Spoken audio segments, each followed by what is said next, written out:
We had only been dating for 2 months. That sweet, awkward stage where everything feels exciting but unfamiliar. We were still learning each other's quirks, how we argued, how we laughed, how we made up. Sure, there were little bumps, disagreements over trivial things like where to eat or what movie to watch, but we always brushed them off. I thought it was normal, part of growing something new. But there's one night I can't stop replaying. We were staying in a hotel together. Nothing fancy, just a spontaneous weekend getaway we both needed. The kind of night where you order room service, stay in bed too long, and pretend the outside world doesn't exist. We had been lounging, watching dumb TV, when her phone lit up on the nightstand beside her. I barely looked, not because I was trying to be respectful, but because I didn't think I had any reason not to be. But I caught a glimpse. 2 notifications, both from the same name. A guy's name I didn't recognize. It wasn't like the messages showed content, just a name. Still, something about the way she quickly tilted the screen down felt off. But I didn't want to be that guy. You know, the one who jumps to conclusions. Early on in our relationship, she had told me she had a few close guy friends, friendships that dated back years. I remember her words exactly. If I wanted to be with them, I would've. But I'm with you. That was enough for me back then. I let it go. But it stuck with me. Not because of jealousy, but because of how she reacted. The quick movement. The change in energy. I told myself I was overthinking. But sometimes instincts whisper things you don't want to hear. A week later, something happened that made that whisper a scream. We were on the phone. Just a casual call. She was getting ready for something, and I was lying in bed, half listening while scrolling through my emails. Then I heard it. In the background, faint but clear, her mom's voice. "Who are you going on holiday with?" That snapped my attention right back. Holiday? What holiday? I asked her, not accusingly, just surprised. But she froze. Went quiet for a second longer than felt normal. Then she brushed it off like it was nothing. "Oh, it's nothing. Just something I was thinking about, not important." But I pushed. She deflected. I asked again. This time sharper. She got defensive. We argued. It escalated quickly, as secrets tend to do when they're cracked open too fast. After enough back and forth to wear both of us out, she finally admitted it. She had booked a trip. With her ex-boyfriend. From 10 years ago. She said it so casually, as if the timing didn't matter. As if I was overreacting. "He's just a friend," she told me. "He's been in my life for so long and it's completely platonic. He's always supported me." But it didn't sit right. Not just because it was her ex. Not just because she kept it a secret. But because she only told me when her mom accidentally spilled it. What if I hadn't heard? Would she have gone and come back like nothing happened? I told her how uncomfortable it made me. That it crossed a line. That I couldn't understand why a woman in a new relationship would secretly plan a trip with an ex. I wasn't yelling. I wasn't calling her names. I just wanted answers. She pushed back. Called me insecure. Said I was blowing things out of proportion. But eventually, she agreed to cancel the trip. I should have felt better after that. Relieved even. But something kept gnawing at me, that same little whisper in my gut that had been speaking since the hotel. Even after she agreed to cancel the trip, I couldn't shake the feeling. You know when something doesn't make sense, but the person insists it's fine and you want to believe them, but every part of you is screaming that something's missing? That was me. I didn't want to turn this into an interrogation. I didn't want to be that boyfriend, the one who doesn't trust, who needs proof, who pries. But I also didn't want to be lied to. So I asked her, straight up, "Can I see the messages between you and him?" She went quiet. Again. And when someone goes quiet at a question that's simple, it's never for a good reason. After a long pause and a few muttered excuses, "There's nothing interesting and it's just boring stuff," she finally handed over her phone. At first, she was right. The chat was dry. Lifeless, even. A few hellos. Slow replies. Some random small talk. And then a message from him, "We should go on a trip sometime." And her response, "Sure, that sounds fun." It seemed harmless on the surface. But here's the thing, people don't usually plan secret holidays with people they barely talk to. Especially not people they once loved. The conversation felt oddly cold for two people supposedly close enough to travel together. Something was off. And then I saw it. Out of nowhere, in the middle of the chat, with no context, no comment. She had sent him a photo. A photo of her legs. Sunbathing. In her backyard. No face. No caption. Just her legs. I stared at the image for a few seconds, trying to process it. He hadn't asked for it. He didn't even respond to it, just continued the conversation like it didn't happen. A day later, and that's what made it worse. It didn't feel like flirting, felt like a signal, like something was said without being said. I asked her, "Why did you send him that photo?" She shrugged. "It was harmless." Harmless? She said it with such confidence, as if sending borderline suggestive pictures to your ex while dating someone new was completely normal. As if I was the crazy one for raising an eyebrow. Then she added something that made my stomach turn. "He has a girlfriend. It's not like anything would happen." That was the justification, that he was taken. So it didn't mean anything.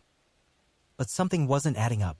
So I did something I don't usually do, something I probably wouldn't be proud of in any other context. I checked. Not deep stalking. Just curious glances. Mutuals. His socials. Mentions. I wanted to know who this girlfriend was, the one who made the whole situation safe. She didn't exist. There was no sign of any girlfriend. Nothing recent. Nothing old. No tags. No photos. No hints. This guy was either single or very good at hiding things. And yet she'd sworn to me that he was taken. When I confronted her about it, she just sighed and said, "That's what he told me."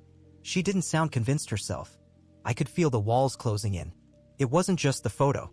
It wasn't just the lies. It was the pattern, the layers, the secrecy, the defensiveness, the contradictions. Then, just like that, she blocked him. Deleted the thread. Wiped the entire thing like it never happened. The same man she had called important just days ago. Part of her life was suddenly erased with one tap. No warning. No explanation. Why? Because I was upset? Because she got caught? Because guilt finally cracked through? Or was it damage control? After she blocked him, it was like nothing had ever happened. No conversation. No reflection. No apology. She didn't explain why she erased someone she claimed was so important. She didn't try to unpack what led to that decision. She just moved on. Or tried to. But I couldn't. Because I knew people don't just delete people like that unless they're hiding something. Or unless they're trying to reset the narrative before it unravels. It wasn't just about the blocking.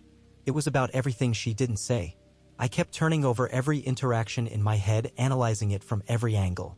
That's the thing about betrayal, it turns your memory into a crime scene. Every word becomes evidence. Every silence suspicious. Why didn't she tell me about the trip earlier? Why lie about him having a girlfriend? Why send the photo at all? Why lie about that too? And the biggest one, if I hadn't overheard her mom, would she have ever told me? I wanted to give her the benefit of the doubt. I really did. But every time I tried, something new would surface in my mind. Something I'd missed before. Like the way she dismissed my feelings when I first brought up the issue. Or the way she flipped the conversation to make me feel like I was being controlling. That word, controlling. It stuck with me like a splinter. Was asking for honesty controlling? Was being hurt by secrecy a sign of possessiveness? Was wanting boundaries the same as being toxic? She made me question myself. And honestly, that hurt more than anything. Because I didn't yell. I didn't demand passwords. I didn't accuse her of cheating. I just said, "This makes me uncomfortable." And instead of trying to understand where I was coming from, she threw up a wall. That's the thing, trust doesn't always break because someone did something. Sometimes it breaks because of what they refused to do. Refused to explain, refused to acknowledge, refused to make you feel safe.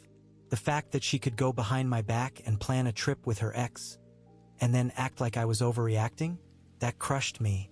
I started asking myself questions I never thought I'd have to ask in a relationship this new. How could I build something real with someone who wasn't being real with me? Was I being paranoid? Or just finally seeing things clearly? And even though she said the trip was canceled, and even though she blocked him, I still didn't have peace. Because if you're capable of hiding something once, what's stopping you from doing it again? The following days were strange. We didn't talk about it much. Not because it was over, it wasn't, but because we were both pretending it was. She acted like things were normal, sent me memes, asked me how my day was, told me she missed me, but it all felt hollow. Like she was painting over a cracked wall and hoping I wouldn't notice the damage underneath. I played along at first. I smiled. replied, even joked. But inside, I was unraveling. I didn't feel better just because she blocked him. I didn't feel safe just because she deleted the messages. I felt like I had lost something essential, trust. It's weird how fast it can slip. One moment, you're sure of someone. The next, you're dissecting every word they say, looking for hidden meanings, watching for signs. I became someone I didn't recognize.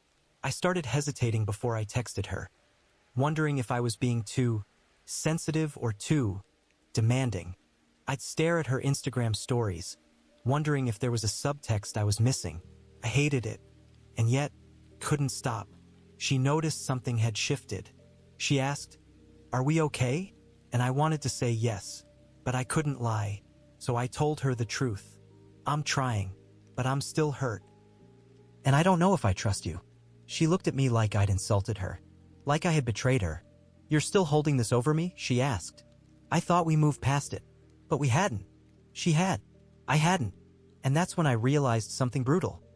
We were no longer in the same relationship. She was in a version of it where the problem had been fixed. I was in the version where the problem had just begun. That night, I couldn't sleep. I kept thinking, what if I am being controlling? What if I'm turning a small thing into something huge? What if this is my fault? So I went back to the start. Back to the hotel. Back to the moment those notifications popped up. Back to the way she angled her phone and the way my gut twisted. Back to the lies, the deleted messages, the photo, the fake story about his girlfriend. And that's when it hit me. I wasn't crazy. I wasn't overreacting. And I damn sure wasn't controlling. I was reacting to dishonesty, to manipulation, to the sinking realization that I was being emotionally gaslit. She made choices that violated the basic trust we were supposed to be building, and then made me feel guilty for noticing. That's not love. That's survival mode. And I had been thrown into it without even realizing. It didn't happen in one explosive moment. There was no shouting match, no dramatic breakup speech, no thrown phones or slammed doors. It was quiet. Almost too quiet. One morning, I woke up and realized I hadn't felt peace in weeks. Not real peace, the kind that lets you breathe without second-guessing. The kind you feel when you know someone truly has your back. I sat at the edge of my bed, staring at my phone. There were 3 unread messages from her. All cheerful. Like nothing ever happened. I didn't open them. Instead, I stared at my own reflection in the mirror, and for the first time, I asked myself a question I had been avoiding for too long. If I were my best friend, what advice would I give? And the answer was immediate. Leave. Not because she went on the trip, she didn't. Not because she cheated, I still don't know for sure if she did. But because she lied. Because she twisted reality. Because when I expressed hurt, she treated me like I was defective. That was the line. The truth is, love is not just about chemistry. It's about safety, transparency, knowing the person beside you won't hide behind vague excuses and half-truths. It's about knowing they'd rather protect your heart than protect their secrets. So I called her. No text, no avoidance. I owed her, and myself, that much. She picked up on the second ring, cheerful, casual, like nothing had changed. "Hey you," she said, and I could hear the smile in her voice. But I wasn't smiling anymore. "I can't do this," I said gently. "I've tried to move past everything, but I can't. Not because I want to punish you, but because this broke something in me I didn't realize could even break." She was quiet.